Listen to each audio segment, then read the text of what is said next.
बसंत पंचमी का दिन महाराज, सरस्वती का दिन, जिस दिन जो बच्चा पढ़ने में कमजोर होता है उसके हाथ से बसंत पंचमी के दिन सरसों के 31 फूल शंकर जी को चढ़ा दिए जाते हैं तो बच्चा पढ़ने में अव्वल निकल जाता है।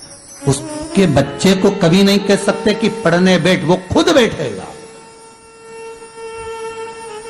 केवल आज बसंत पंचमी का दिन, एक ही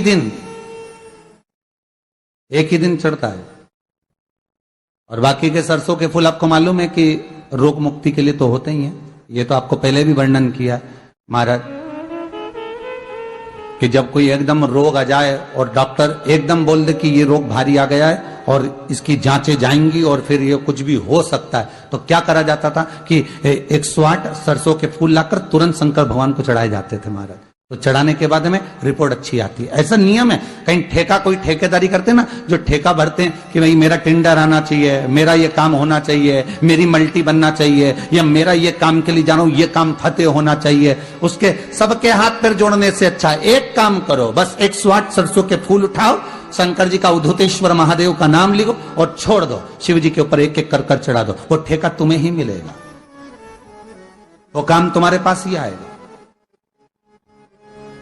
बस केवल अवधूतेश्वर अर्थात ये जो क्रम है, ये वो क्रम तो 108 सरसों के फूल का आप कभी भी कर सकते हो, पर जो ये बच्चों के लिए किया जाता है वो केवल बसंत पंचमी के दिन ही होता है महाराज। आज जी के सरस्वती जी का एक नाम शारदा है। क्या नाम है? जम के बोलिए जरा। शारदा। ये शारदा नाम कहां से पड़ गया? सरस्वती माता को शारदा नाम किसने दिया था? भाई नामकरण होता है तो हमारे यहाँ तो आज भी नियम है महाराज कि बुआ कोई नाम बताती है, मामा जी कोई नाम बताते हैं और दादाजी कुछ बोलते हैं, कोई बोलेगा टिक्कू, कोई बोलेगा पिक्कू, कोई बोलेगा कुछ, सबके नाम अपने अपने रहते हैं, कोई प्रेम से क्या बोलता है। तो सरस्वती का शारदा नाम किसने प्रदान किया था? माता सरस्वती को शारदा संबोधन किसने दिया था? माता सरस्वती को शारदा का संबोधन किस समय पर प्रदान किया गया था?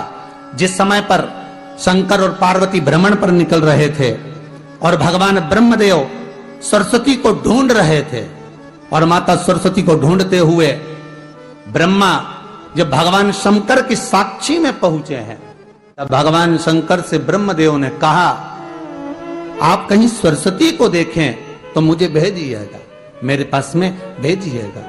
शंकर भगवान ने उसी समय पार्वती से कहा, पार्वती, जैसे एक स्त्री जो पतिव्रता धर्म का पालन करने वाली है, एक नारी पतिव्रता धर्म का पालन करने वाली होती है, पति को परमेश्वर मानने वाली होती है, पति के चरणों का रसतत्व ग्रहण करने वाली होती है, तो वो पर पुरुष का स्मरण नहीं करती। उसी तरह एक पति जो अपनी अर्धांगिनी के साथ में रहे और अर्धांगिनी के साथ चले तो पर नारी का स्मरण नहीं होना चाहिए। तो एक काम करो पार्वती, तुम उस सरस्वती को बुलाना प्रारंभ करो।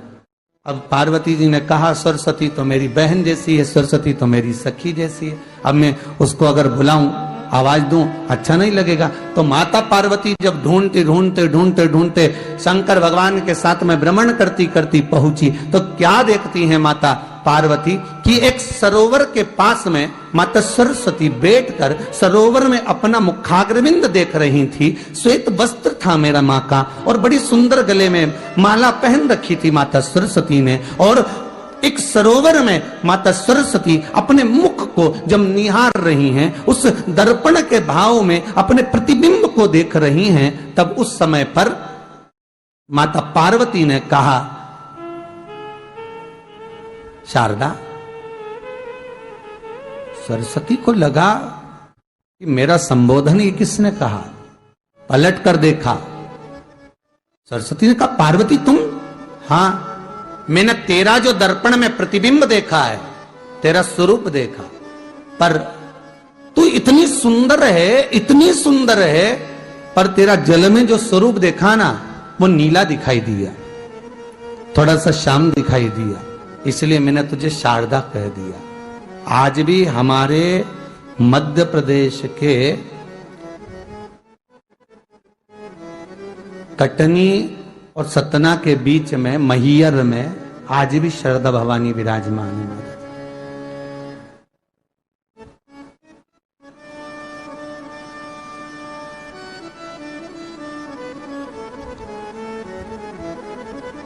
धार जिले में जाएंगे तो बाग क्षेत्र में मां बागेश्वरी, मां शारदा आज भी विराजमान। कहा सरस्वती जी पूछी, पार्वती तुमने मेरे को शारदा क्यों कहा? क्योंकि तेरा जो प्रतिबिंब था वो शाम नजर आ रहा था मुझे।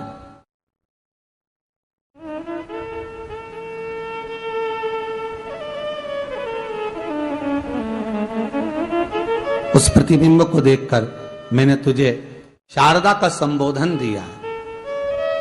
तुम्हें ब्रह्मा जी बुला रहे हैं। सरस्वती ने कहा, पार्वती मैया दीदी, आपने मुझे जो नाम दिया है, जगत के लोग, संसार के लोग मुझे इस नाम से जब पुकारेंगे तो ये शारदा, ये सरस्वती स्वयं उसके कंठ पर, उसके मस्तिष्क पर सदा विराजमान रहेगी, ये शारदा बनकर। इसलिए हमारे स्कूलों में, हमारे काव्य ग्रंथों में, हमारे जो कविगण रात्रि को जो काव्य पाठ करते हैं, कविता का स्मरण करते हैं, वो सरस्वती की वंदना नहीं करते, हे शारदे मां, शारदा की वंदना करते।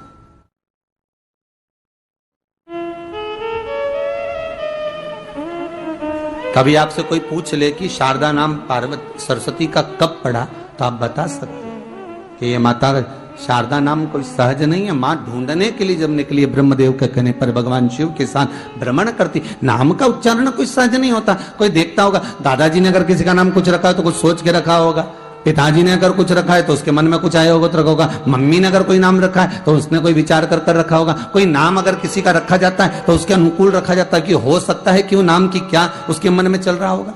तो शारदा का संबोधन कोई सहज नहीं है। माता सरस्वती का एक नाम शारदा हुआ, इसलिए संबोधन में सरस्वती कम शारदे मां ज्यादा बोला जाता है। आप काव्य पाठ कर लो, नाम जाप कर लो, स्मरण कर लो।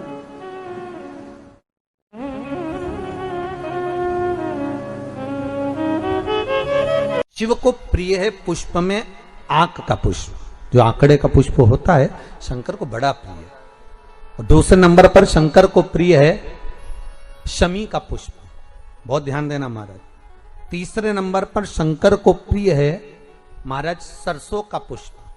सरसों होती है ना, जो राई अपन बोते हैं, सरसों बोते हैं, उसमें पीले कलर का जो पुष्प लगता है। हमारा तो निवेदन रहता है जब तक सरसों आए तो प्रयास करा करो कि सरसों के 108 पुष्प शंकर भगवान पर चढ़ाना प्रारंभ कर दो। महाराज ये पक्का है कि वर्ष भर कोई बड़ी बीमारी आपको घेर नहीं सकती अगर सरसों के फूल शिव को चढ़ रहे हैं तो।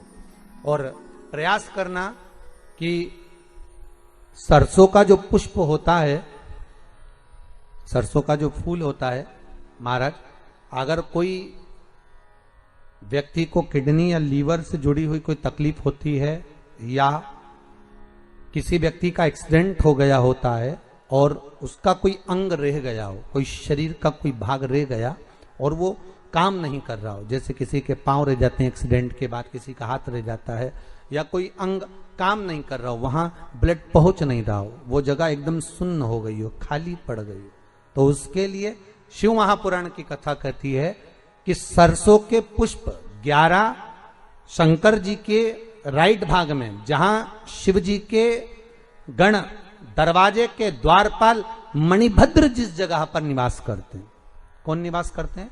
मणिभद्र। शंकर जी के दरवाजे के द्वारपाल हैं मणिभद्र जी। तो मणिभद्र दरवाजे के द्वारपाल में राइट भाग में मणिभद्र जी विराजते हैं। मतलब राइट भाग कौन सा हुआ? जब आप मंदिर से बाहर निकलेंगे तो राइट भाग, मंदिर में प्रवेश करेंगे जब राइट नहीं होना चाहिए, आप मंदिर से जब जाएं तो राइट भाग। मतलब आप मंदिर से राइट से जाएंगे तो शंकर जी का भी राइट हो जाएगा, क्योंकि शिव जी ऐसे बैठे हैं तो शंकर जी का भी राइट हो गया, देवता उनका भी राइट हो गया, तो राइट भाग सीधा हाथ मणिभद्र जी का स्थान।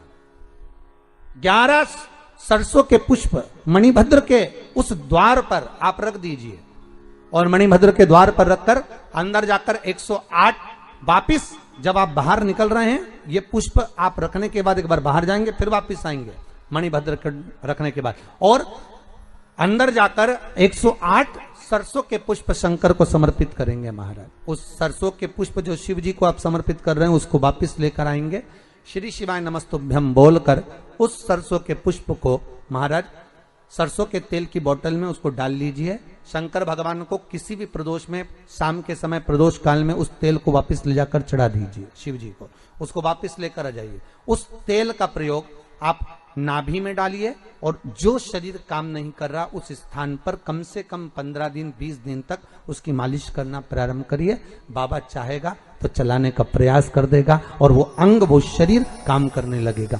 मणिभद्र का स्मरण, श्री शिवाय नमस्तुभ्यम, सब बोलिए एक बार जमकर, श्री, अरे पहले बोल दिया, हमारे साथ तो बोलो, श्री शिवाय नमस्तुभ्यम। भगवान शिव के मंत्र का स्मरण कर कर कर। एक बार माता सरस्वती जी ने लक्ष्मी जी से कहा, मैं बहुत परेशान हो गई हूं लक्ष्मी, मैं बहुत परेशान हो गई लक्ष्मी। लक्ष्मी जी ने सरस्वती जी से पूछा, क्यों परेशान हो गई सरस्वती, बात क्या है? परेशान होने का केवल कारण इतना सा है कि मेरा काम है गायन करना, मेरा काम है जनमानस में जिसने बहुत अच्छा काम किया होता है उसका गायन करना, देवता में उसका व्याख्यान वर्णन करना। मैं इसलिए परेशान हो गई हूं कि 33 कोटि देवी देवता में केवल एक देवता ऐसे हैं, देवाधिदेव महादेव, जो बिना सोचे समझे दान करते रहते हैं, बिना सोचे समझे पुण्य करते रहते हैं, बिना सोचे समझे दान करते रहते हैं, कुछ सोचते ही नहीं, उन्होंने उठाया और दे दिया। इनके दान का मैं व्याख्यान करते करते, इनके दान का वर्णन करते करते, इनके दान का गुणगान करते करते, इनके दान का महत्व कहते कहते कहते कहते मेरा मुख थक गया है। अब मैं करूं तो करूं क्या? इतने में लक्ष्मी जी बोली, जितनी तू परेशान है उससे दुगनी मैं परेशान हूं। अब लक्ष्मी जी ने जैसे कहा कि मैं परेशान, तो सरस्वती जी ने पूछा कि तू क्यों परेशान है? अरे भोलेनाथ जी का क्या है, कहीं पर भी चले जाते हैं, किसी को भी देख लेते हैं, एक लोटा कोई पानी चढ़ाते दिखता है, तुरंत खड़े होकर कह देते हैं, जा तेरे पास में संपदा की कभी कमी नहीं होगी। अब वो तो के आ जाते हैं, लक्ष्मी जी कर रही, इतनी ड्यूटी बढ़ गई, इतनी ड्यूटी बढ़ गई कि मुझे दौड़ दौड़ कर उनके यहाँ संपदा देने जाना पड़ता। अब मैं भी परेशान हूं। अब ये दोनों परेशान होकर ब्रह्मा जी के पास गए। अब ब्रह्मदेव से कहा, प्रभु, इतने में सरस्वती जी बोली, स्वामी स्वामी स्वामी। स्वामी जी ने कहा, क्या बात है? ब्रह्मदेव बोले, तुम दोनों आज मेरे पास किस लिए आई हो? सरस्वती जी बोली, मैं बहुत परेशान हो गई। लक्ष्मी जी बोली, मैं भी परेशान हो गई। सरस्वती जी बोली, क्यों परेशान हो गई? तो कहा कि शंकर जी का गुणगान गाते गाते, गुणगान गाते गाते, अब कोई आप एक माता ने कल पत्र लिखा था, उस पत्र में लिखा था कि अगर मैं पूरी जिंदगी शंकर का गुण, आपने वो बड़ा पत्र देखा था ना, उस पत्र में लिखा था कि अगर मैं पूरी जिंदगी शिव का गुणगान गाती रहूं कि शंकर जी ने क्या क्या दिया है, तो वर्णन नहीं कर सकती। जब इंसान की यह हालत है तो देवताओं की क्या हालत होगी? तो सरस्वती जी ने कहा, मैं गुणगान कर करके थक गई। लक्ष्मी जी करी, मैं दे दे के थक गया। इसलिए ब्रह्मा जी तुरंत उठकर बोले, तुम दोनों से ज्यादा मैं परेशान, तुम दोनों से ज्यादा मैं परेशान हूं। तो इतने में तुरंत लक्ष्मी और सरस्वती जी ने पूछा, तुम कैसे परेशान हो? ब्रह्मा जी बोले, मैंने किसी के भाग्य में लिख दिया कि ये जिंदगी भर ठोकर खाएगा, ये जिंदगी भर रोएगा, ये जिंदगी भर तकलीफ भोगेगा, इसको ये रोग आएगा, इस रोग में ये बीमार होकर समाप्त हो जाएगा। मैंने इसके भाग्य में इतना इतना लिखा, और वो एक लोटा पानी लेके शंकर जी के मंदिर पहुंच गया और शंकर जी ने उसका भाग्य बदल दिया। तो मेरी लिखनी को भी भाग्य को बदल दे रहा है। ये कलयुग में हो क्या रहा है समझ में नहीं आ रहा। ब्रह्मा कह रहे हैं कि मेरी लेखनी को पलट दे रहा है, वो महादेव से मैं भी परेशान हो गया। तीनों मिलकर पार्वती जी के पास पहुंच गए। माता पार्वती जी बैठी थी, तब साधना में मिलीन थी। अब तीनों बैठकर भगवान पार्वती जी के पास पहुंचे। माता पार्वती जी ने पूछा, ब्रह्मा, लक्ष्मी, सरस्वती, आज कैसे आना हुआ? सरस्वती जी बोली, हम बड़े परेशान हो गए, तुम्हारे पति तब पुण्य कर रहे, तब पुण्य कर रहे, इतना दान कर रहे कि हम बोल बोल के थके जा रहे। लक्ष्मी जी दे दे के थकी जा रही है। अच्छा, और ब्रह्मा जी तुम कैसे आए? ब्रह्मा जी बोले, मैंने ललाट पर लिखा था कि ये दुख भोगेगा, तकलीफ भोगेगा, कष्ट भोगेगा, इसकी किस्मत में कभी मकान नहीं रहेगा, इसकी किस्मत में कभी जमीन नहीं रहेगी, इसकी किस्मत में संतान नहीं रहेगी, इसकी किस्मत में ऐसा रहेगा। मैंने कितना कितना लिखा था, पर वो लोटा भर के शंकर जी को जल चढ़ाता है और देवाधिदेव महादेव प्रसन्न होकर उनके भाग्य को बदल देते हैं। हम तीनों परेशान हो गए, इसलिए हम अपनी नौकरी छोड़ने के लिए आए। हमें अब यहां सर्विस करना ही नहीं, जब हमारी चले ही नहीं तो हम करके करेंगे क्या। पार्वती मैया आप कुछ कहो। पार्वती जी बोली, मेरा पति मेरे कहने में कभी नहीं चलता, मेरे कहने में चले ही नहीं तो मैं बोलूं क्या उसको। वो मेरे कहने में चलते तो मैं कह देती। फिर भी अगर आप कह रहे हो तो मैं बात करती हूं। पार्वती जी भी शिव जी के पास गईं, लक्ष्मी सरस्वती ब्रह्मा तीनों चारों शिव जी के पास गए। भोलेनाथ जी को एक लोटा जल चढ़ाया, शंकर जी प्रसन्न हो गए। प्रसन्न होते से बोले, मांगो तुम्हें क्या चाहिए। इतने में ब्रह्मा जी बोले, तुम ही देख लो, अब भी हो गया। अब भी 1 सेकंड हुआ, बस तुमने पानी चढ़ाया और वो बोल दिया मांग क्या चाहिए। अब इतने में पार्वती जी बोली, प्रभु बस इतना सा चाहिए। ब्रह्मा जी बड़े दुखी हैं। क्यों? इनने भाग्य में लिखा किसको ये दुख आएगा, इनने भाग्य में लिखा किसके यहाँ औलाद नहीं होगी, इनने भाग्य में लिखा किसको ये बीमारी आएगी, तुमने पलट क्यों दिया। ब्रह्मा जी तुम समझ नहीं सकते, चक्कर ये है कि मेरे पास कोई आता है, मेरा नाम ओघड़ दानी है। ओघड़ दानी का मतलब होता है जो कुछ सोचे समझे बिना दे दे, ओघड़ दानी है मेरा नाम। तो ब्रह्मा जी बोले, तो तुम्हारे पास जो हो वो दो ना। शंकर जी बोले, मेरे पास जितना था मैंने सब लुटा दिया, बस केवल डमरू बचा है, केवल अकेला डमरू और गले में सांप, त्रिशूल। और कोई भी अभी तक मंदिर में आया उसने आज तक नहीं किया कि तुम्हारा सांप दे दो। बोलो रे नोएडा वाले, तुमने कभी कहा हो जाकर कि तुम्हारा सांप दे दो, या तुमने कहा हो तुम्हारा डमरू दे दो या त्रिशूल? ना ना ना, आज तक कोई मंदिर में आके बोला ही नहीं कि तुम ये दे दो। जो भी आता है अच्छी चीजें मांगता है। तो शिव जी बोले, मेरे पास जो था मैंने सब दान कर दिया। मैं तो खुद शमशान में रहता हूँ, वहां पर कुछ भी नहीं रहता, और गुफा के अंदर रहता हूँ, वहां भी कुछ नहीं रहता। इसलिए तो फिर तुम ये बोलना बंद कर दो। शंकर भगवान बोले, मैं बोलता हूँ, तुम देने जाते ही काहे को? कौन ने कहा कि तुम जाओ? अरे प्रभु, तुम तो कहकर चले जाते हो कि जा, तेरे घर में संपदा की कमी नहीं होगी। अगर लक्ष्मी जी नहीं जाती है तो नारायण रुष्ट होकर बैठ जाते हैं और कहते हैं, तूने मेरे शिव का कहना नहीं माना, आज से मैं तेरा मुख नहीं देखूंगा। इसलिए लक्ष्मी को तोड़ना पड़ता।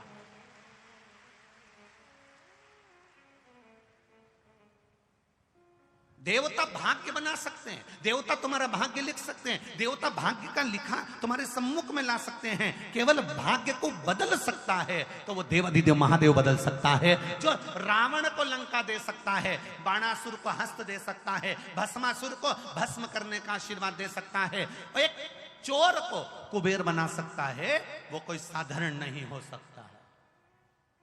एक चोटे को जो चोरी करने शंकर के मंदिर गया है, उसको कुबेर बना दिया।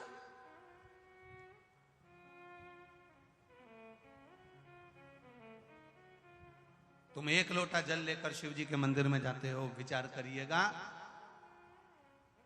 आपको लगता होगा एक लोटे जल से कुछ नहीं होता होगा। फालतू की बात, फालतू की बात।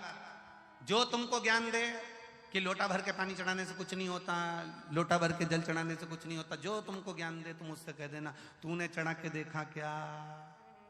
2-3 महीने तू मंदिर गया क्या? दिल से चढ़ाया क्या? अगर तू मंदिर तक नहीं गया तो हमको ज्ञान देने वाला भी तू नहीं है। हमारी मर्जी, मैं चाहे जो करूं मेरी मर्जी। मैं चाहे मंदिर जाऊं, मैं चाहे झाड़ू लगाऊं, मैं चाहे जल चढ़ाऊं, मैं चाहे पत्ती चढ़ाऊं, मेरी ये ना तो मैंने तुझसे पूछा ना पूछा, क्या है? श्री शिवाय नमस्तुभ्यम, श्री शिवाय नमस्तुभ्यम। क्या है? क्या है? ये तो विद्येश्वर संहिता में लिखा है, श्री शिवाय नमस्तुभ्यम। शिव महापुराण की विद्येश्वर संहिता में लिख दिया श्री शिवाय नमस्तुभ्यम। ये तो भगवान शंकर को नमन करना लिखा है कि श्री शिवाय, बोलो बोलो जम के, शिवाय न, ये तो शिव जी को नमन करना लिखा है, ये तो मंत्र है ही नहीं। फिर संसार के लोग इसको क्यों जप रहे हैं?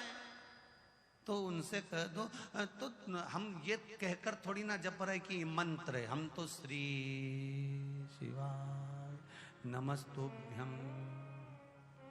क्या होगा जपने से?